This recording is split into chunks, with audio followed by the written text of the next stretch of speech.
Hi viewers, welcome to our channel. ప్రస్తుతం మనతో పాటు దాము బాలాజీ గారు సీనియర్ జర్నలిస్ట్ ఉన్నారు. వారితో ఒకసారి మాట్లాడదాం. సార్ నమస్కారం. సార్ నమస్తే. సార్, చావా సినిమా మహారాష్ట్రలో ఒక యుద్ధ వాతావరణాన్ని తెరకెక్కించిందని చెప్పుకోవాలి సార్. అంటే ఈ సినిమా తర్వాత చాలా మంది హిందువులు పెద్ద ఎత్తున ఔరంగజేబ్ సమాధిని తీసేయాలి, తొలగించాలని చెప్పేసి డిమాండ్లు వినిపించారు. అయితే నాగపూర్లో పెద్ద అల్లర్లు కూడా ఈ డిమాండ్స్ తో చేయడం జరిగింది, అల్లర్లు కూడా జరగడం జరిగింది.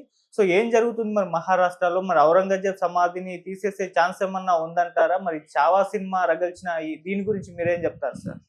మహారాష్ట్రలో నాగపూర్లో అల్లర్లు చోటు చేసుకున్నాయి. నిన్నంతా పెద్ద ఎత్తున అల్లర్లు జరిగాయి. నిన్న మార్నింగ్ 7:30కు మొదలయ్యి రాత్రి 11:30, 12 వరకు కూడా అల్లర్లు చోటు చేసుకున్నాయి. ముఖ్యంగా నాగపూర్లో ఉండే సెంట్రల్ నాగపూర్లో మహల్ గేట్ అంటారు, ఆ మహల్ గేట్ దగ్గర జరిగాయి. అట్లాగే మిగతా హన్సాపురి కానీ, చిట్నీస్ పార్కు, ఈ ఏరియాలంతా ఓల్డ్ బందర్ రోడ్డు ఇక్కడంతా కూడా జరిగాయి. మహల్ గేట్ దగ్గర ఒక ఔరంగజేబు దిష్టిబొమ్మను దగ్ధం చేశారని వార్తలు వచ్చాయి, ఖురాన్ని దగ్ధం చేశారని వార్తలు వచ్చాయి.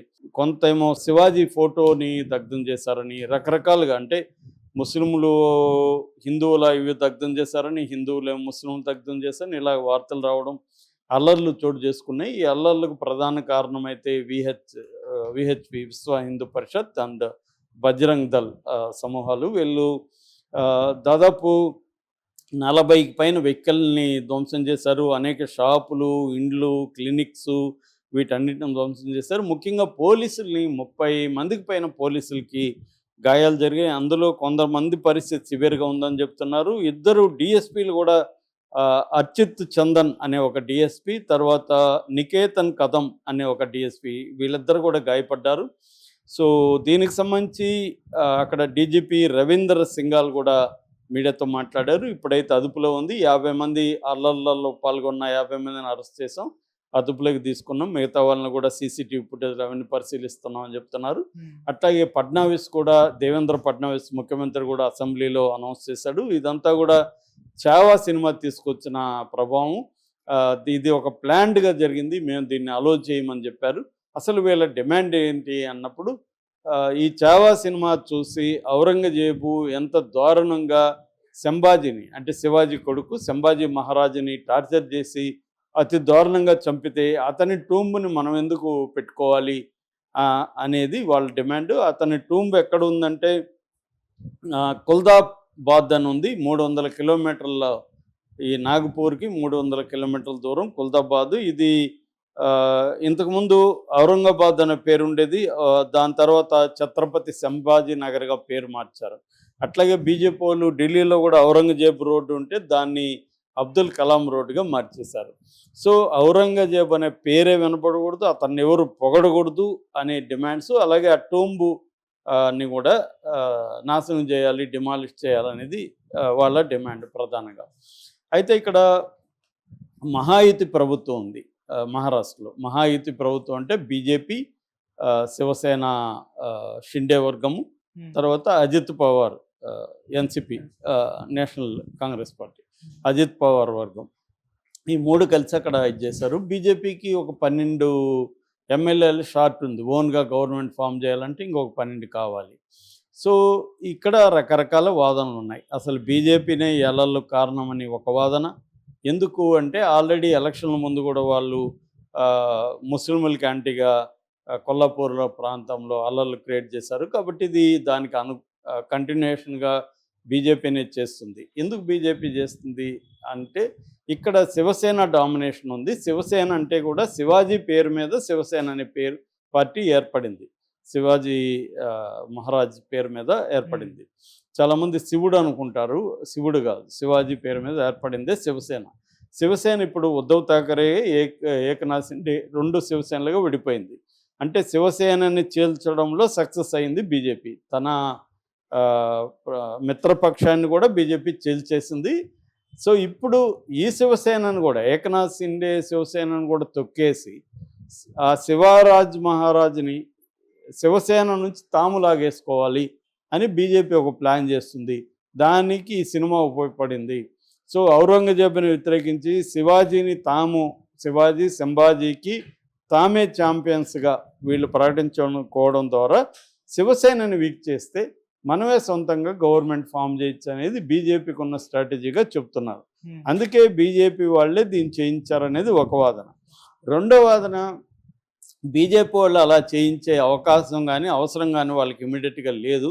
ఇప్పటికిప్పుడు వాళ్ళు శివసేన నుంచి ఆల్రెడీ సగం శివసేన ఖాళీ చేయింది, ఉద్ధవ్ ఠాకరేదే ఉంది. రెండోది, దేవేంద్ర ఫడ్నవీస్కి, అంటే బీజేపీ వేరు, బీజేపీ ప్రభుత్వం వేరు. ఇక్కడ బీజేపీకి ఏమైనా హెల్ప్ అవ్వచ్చేమో కానీ ఆ ప్రభుత్వానికి మాత్రం ఇది చెడ్డ పేరు చేస్తుంది. ముఖ్యంగా వాళ్ళు పెట్టుబడులు ఆహ్వానిస్తున్నారు నాగపూర్లో కావచ్చు, ఎందుకంటే ఫడ్నవీస్ది కూడా నాగపూర్లో కావచ్చు, మహారాష్ట్రలో అనేక పెట్టుబడులు వచ్చే అవకాశం ఉంది. ఇలా అల్లర్లు జరిగి మనుషులు చనిపోయి మత కళల్లో బయలుదేరితే అభివృద్ధి కుంటుపడుతుంది. అందువల్ల దాన్ని ఇప్పుడు సహించడానికి ఫడ్నవీస్ ప్రభుత్వం రెడీగా లేదు. అందుకని వాళ్ళు తీవ్రమైన చర్యలు తీసుకుంటున్నారు అనేది రెండవ వాదన. మూడవ యాంగిల్ ఏమంటే, అసలు ఔరంగజేబు టూముని కొట్టదలుచుకుంటే వీళ్ళు ఉద్యమాలు ఎందుకు చేయడం, వాళ్ళ ప్రభుత్వమే ఉంది, వాళ్ళు అనుకుంటే కొట్టేయచ్చు కదా అన్నది ఇంకొక వాదన వస్తుంది. ఎందుకు కొట్టట్లేదు, కొట్టాలనుకుంటే కొట్టచ్చు, కొట్టాలని ఉద్యమాలు చేయడం ఎందుకు, ప్రభుత్వం వాళ్ళదే కదా అంటే కొట్టడం కష్టం అనమాట. ఎందుకు కొట్టడం కష్టం అంటే, ఈ ఔరంగజేబు సమాధి నిజానికి చాలా చిన్న సమాధి, దానికి ఏమీ పైన రూపు కానీ ఏమీ లేవు, పైన మూత కానీ అవి ఏమి లేవు, ఊరికే ఓపెన్ సమాధి. ఎందుకంటే ఔరంగజేబు ఆయనది కూడా నేను బ్రీఫ్గా చెప్తాను. తన సింపుల్గా ఆయన తన సమాధికి డబ్బులు కూడా గవర్నమెంట్ డబ్బులు ఇవ్వలేదు. ఆయన తను కుట్టిలు అల్లికలు ఏవో చేసి దాంట్లో ఒక 100 రూపాయలు వస్తే 100 రూపాయలు ఇచ్చాడు, ఇంకొక 300 ఉంటే దాన్ని కూడా ఎవరికో డొనేట్ చేశాడు. ఆయన వెరీ సింపుల్ హ్యూమన్ బీయింగ్, తన డబ్బుల్ని తనే సంపాదించుకునేవాడు. అలాంటి కొన్ని లక్షణాలు ఆయనకు ఉన్నాయి. సో అందువల్ల ఆయన తన సింపుల్గా తన సమాధి ఉండాలి అనేది ఆయన కోరుకున్నాడు అనమాట. అక్కడ అంటే తన గురువు ఒక ఆయన ఉన్నాడు, ఆ దర్గా దగ్గరే తన సమాధి ఉండాలి, సూఫీ గురువు అనమాట. ఆ దర్గా దగ్గరే ఉండాలని, సింపుల్గా ఉండాలనేది ఆయన చివరి కోరిక. 1707లో చనిపోయినప్పుడు 89 ఏళ్ల వయసులో ఆయన చనిపోయాడు. సో అప్పుడు ఇది వచ్చింది. దీన్ని ఏం చేశారంటే, మన బ్రిటిష్ వాళ్ళే 1861లో ఒక చట్టం తీసుకొచ్చారు. అదేంటంటే అంసార్ చట్టం అంటారు దాన్ని, archaeological sites and remains act అనమాట. ఈ చట్టం కింద 3693 రేర్ సైట్లు కానీ, సమాధులు కానీ, కట్టడాలు ఈ చట్టం కిందకి వస్తాయి. ఈ కట్టడాలని చట్టం కింద ఎవరు కానీ ధ్వంసం చేయడానికి లేదు. ఇది central government ministry of culture కింద ఉంటుందన్నమాట. సో ఇప్పుడు రాష్ట్ర ప్రభుత్వం అనుకున్నా కూడా ఈ టూంబ్ని, ఈ సమాధిని కూలగొట్టడం సాధ్యం కాదు. ఎందుకంటే ఆ లిస్టులో నుంచి తీసేస్తే అప్పుడు కూలగొట్టచ్చు. ఆ లిస్టులో నుంచి తీసే అధికారం ఎవరికి ఉందంటే కేంద్ర ప్రభుత్వానికి, మినిస్ట్రీ ఆఫ్ కల్చర్ మంత్రిత్వ శాఖకి ఉందన్నమాట. వాళ్ళు కానీ లిస్టులో నుంచి సమాధిని తొలగిస్తే అప్పుడు వీళ్ళు కూలగొట్టచ్చు. సో ఇప్పుడు ఫడ్నవీస్ ఒకవేళ కూలగొట్టాలనుకుంటే అప్పుడు కేంద్రానికి అప్పీల్ చేయొచ్చు, మీరు లిస్టులో నుంచి తీసేయండి. కేంద్రంలో కూడా వాళ్ళదే కదా ప్రభుత్వం ఉంది, వాళ్ళు అనుకుంటే తీసేస్తారు కదా. కానీ అంత ఈజీ కాదు. అందుకని ఉద్ధవ్ ఠాకరే అన్నాడు, మీరు అనుకుంటే మరి తీసేయండి, కాకపోతే ఇది చంద్రబాబుకి, నితీష్ కుమార్కి చెప్పండి అని. ఎందుకంటే చంద్రబాబు, నితీష్ కుమార్లు దీన్ని వ్యతిరేకించే అవకాశం ఉంది. ఇది ముస్లింలకి యాంటీగా వెళ్ళే చర్య కాబట్టి తమ రాష్ట్రాల్లో ముస్లింలు తమకు దూరం అయ్యే అవకాశం ఉందని చంద్రబాబు భయపడే అవకాశం ఉంది. నితీష్ కుమార్ కూడా బీహార్లో ఎన్నికలు వస్తున్నాయి, ఎన్నికల్లో ముస్లింలు ఓట్లు అక్కడ కూడా గణనీయంగా ఉన్నాయి. అందువల్ల నితీష్ కుమార్ నుంచి, చంద్రబాబు నుంచి కూడా వ్యతిరేకత వచ్చే అవకాశం ఉంది. రెండవ యాంగిల్, మోడీకి గల్ఫ్ కంట్రీస్లో చాలా మంచి పేరు ఉంది. సౌదీ అరేబియా లాంటి దేశాల్లో కూడా హిందూ టెంపుల్స్ ఉంటున్నాయి, అలో చేస్తున్నారు. ఇప్పుడు కానీ ఇది కొలగొడితే అక్కడ నుంచి మోడీ మీద ప్రెజర్ వచ్చే అవకాశం ఉంది. ముస్లిం స్టేట్స్ కంట్రీస్ నుంచి మోడీకి ప్రెజర్ వచ్చే అవకాశం ఉంది. అందువల్ల మోడీ కానీ లేకపోతే మహారాష్ట్ర ప్రభుత్వం కానీ ఈ సమాధిని కూలగొట్టే పరిస్థితి లేదు. కాకపోతే ఈ అల్లర్లు ఎందుకు వచ్చాయి మరి అంటే, ఈ హిందూ సంఘాలు ఒక్కొక్కసారి బీజేపీ మాట కూడా క్యారీ చేయవు. ఎందుకంటే ఆర్ఎస్ఎస్ కేంద్రం నాగ్పూర్లోనే ఉంటుంది. ఆర్ఎస్ఎస్ కేంద్రానికి 2 కిలోమీటర్ల దూరంలోనే అల్లర్లు జరిగాయి. సో విహెచ్పి కానీ, బజరంగ దళ్ కానీ ఒక్కొక్కసారి వాళ్ళు బీజేపీ మాట కూడా వినరు. బీజేపీకి హిందుత్వ అజెండా ఉంటుంది కానీ అది రాజకీయ అజెండాకి లోబడి ఉండాలి. కానీ హిందూ సంఘాలకి హిందుత్వ అజెండా ఇంపార్టెంట్, రాజకీయాలు కాదు. అందువల్ల బీజేపీకి హిందూ సంఘాలకు మధ్య కూడా ఘర్షణ వైఖరి ఉంటుంది. రెండవది ఇది రావడానికి ఇంకొక కారణం ఏంటంటే Samajwadi party MP Abu Azmi ఈయన్ని ఔరంగజేబుని విపరీతంగా పొగిడాడు. దాంతో వీళ్ళకి కోపం వచ్చింది, అది కూడా ఒక కారణం. రెండోది చావా సినిమా చూసి నార్త్ ఇండియాలో ముఖ్యంగా మహారాష్ట్రలో అనేక మంది విపరీతంగా ఏడవడం, కన్నీళ్లు పెట్టుకోవడం, సంభాజీని ఇంత దారుణంగా టార్చర్ చేసి అతని గోర్లు తీసేసి కళ్ళు తీసేసి ఇంత నీచంగా చంపాడా, ఎందుకంటే ఆ టార్చర్ సినిమా చూస్తుంటే తెలుస్తుంది. చాలాసేపు లాగి నాకైతే బోరు కొట్టింది, కానీ జనాలు దాన్ని ఇది చేశారు.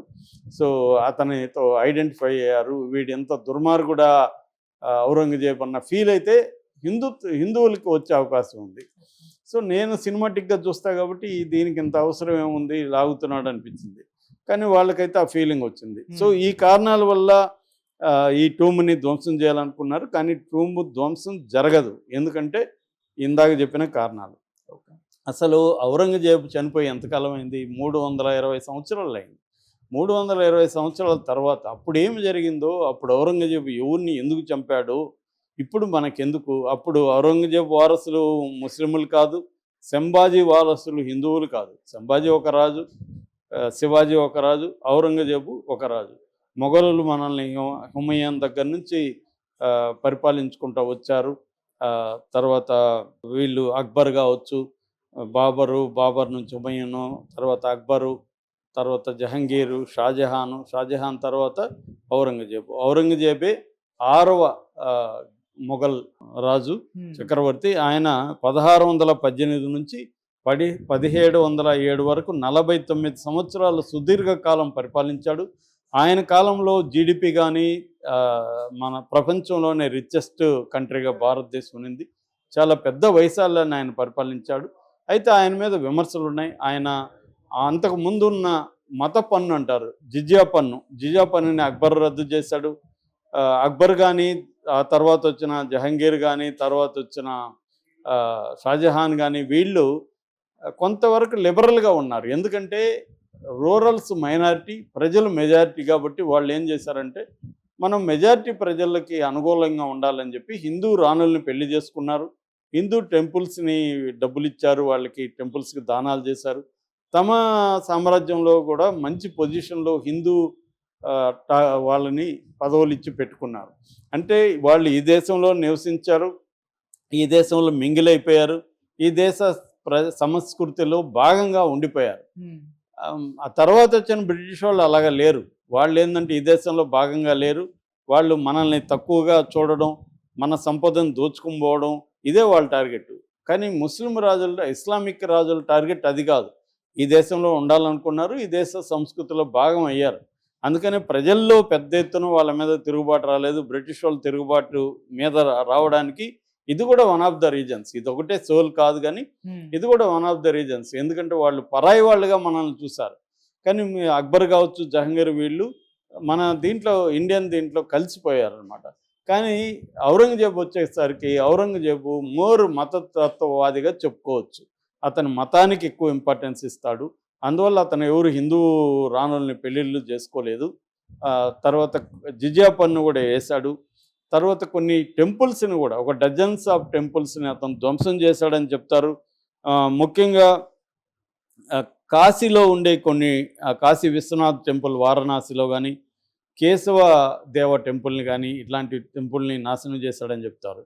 సో అందువల్ల కూడా అతను టెంపుల్ నాశనం చేశాడు, హిందువుల పట్ల వ్యతిరేకంగా ఉన్నాడు అనేది కూడా చాలామంది చెప్తారు. అయితే చరిత్రకారులు రిచర్డ్ ఈటన్, ఆడ్రీ ట్రస్కీ లాంటి చరిత్రకారులు ఏం చెప్తున్నారంటే ప్రతిదీ మత కోణం నుంచి చూడకూడదు. మనం ఇప్పటి మత కోణం నుంచి 18th సెంచరీ లేదా 17th సెంచరీలో జరిగిన వాటిని చూడలేము.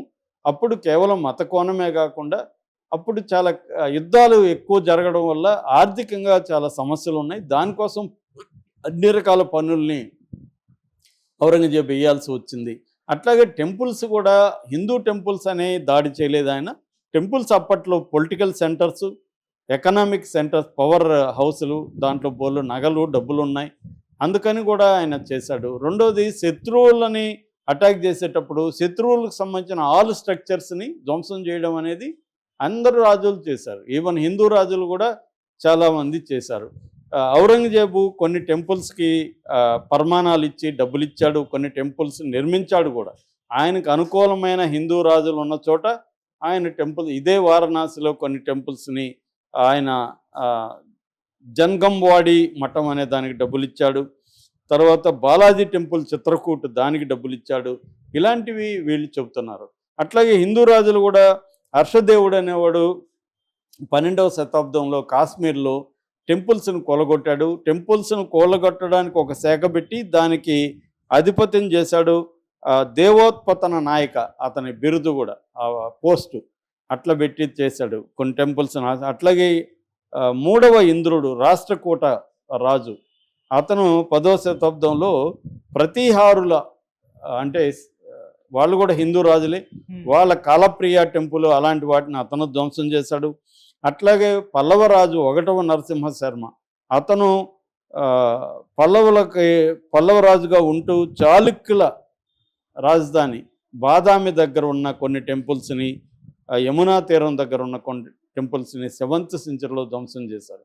అట్లాగే కొంతమంది రాజులు బుద్ధిస్టు మొనాస్ట్రీస్ని ధ్వంసం చేసిన వాళ్ళు ఉన్నారు. పుష్యమిత్ర శృంగుడు 84,000 స్తూపాల్ని నాశనం చేశాడని జువాన్ జాంగ్ అనే ఒక చైనా యాత్రికుడు రాశాడు.